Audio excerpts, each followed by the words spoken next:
On this episode of China Uncensored, nothing speaks to the glory of Tibetan Buddhism like core socialist values. Hi, welcome to China Uncensored. I'm your host, Chris Chappell. You know, no one cares as much about religion as the officially atheist Chinese Communist Party. That is, they care about getting involved with religion. Whether it's taking down Christian crosses, banning reincarnation without government permission, or supporting Tibetan Buddhism. Wait, what? Just last week, the second highest figure in Tibetan Buddhism held a 12-day ritual that hasn't been performed basically since a failed Tibetan uprising 50 years ago. It's called the Kalachakra ritual. Kalachakra means wheel of time. I learned from state-run Xinhua that is reporting on it for some reason. The ritual is performed to activate dormant enlightenment for the 100,000 people, including thousands of monks who were apparently allowed to freely gather to practice Tibetan Buddhism. It's so extraordinary, you just gotta capture the moment. The ceremony was conducted by the Panchen Lama, basically the number 2 guy in Tibetan Buddhism, after the Dalai Lama. As state-run CCTV puts it, the 11th Panchen Lama is the spiritual leader of Buddhism in China's Tibet region. In other words, this guy is a big deal. No, seriously, Xinhua even interviewed a living Buddha about it. Although the Panchen Lama is only 26 years old, he has become a very great master in Tibetan Buddhism. Wow, if a living Buddha says this Panchen Lama guy is so great on state-run media, you know there's probably something really wrong here. And you'd be right.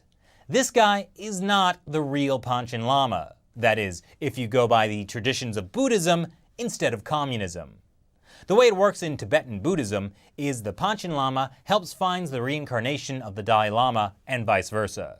The previous Panchen Lama died in 1989.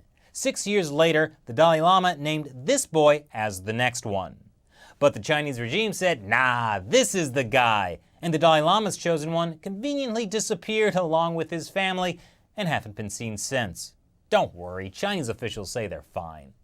So now the Communist Party loves to bring this guy out and show how much the party supports Tibetan Buddhism and how much their appointed Lama is beloved and respected. And what's his message to Tibetans? I didn't waste time studying over the past 2 decades. That's right, Tibetans. Stay poor and uneducated. Great message. What else you got? Core values of socialism, such as harmony, honesty, and equality, have their corresponding contents in Sutra. Oh, man. Yeah. So how does the Dalai Lama feel about this? Well, he doesn't want it to happen to the next Dalai Lama.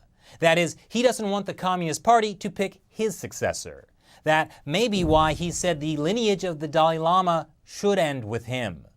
More specifically, he said, there is no guarantee that some stupid Dalai Lama won't come next who will disgrace himself or herself. That would be very sad. So much better that a centuries-old tradition should cease at the time of a quite popular Dalai Lama. To which the Chinese Communist Party responded, no, you have to reincarnate. Why do they care? Don't they consider the current Dalai Lama a dangerous separatist? Well, yes, but when he dies, their Panchen Lama gets to pick the next Dalai Lama.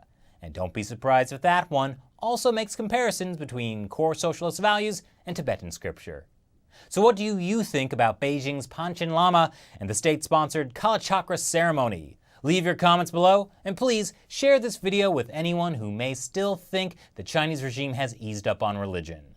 Thanks for watching this episode of China Uncensored. Once again, I'm your host, Chris Chappell. See you in the Bardo. In case you haven't heard, this is where World War III is going to start.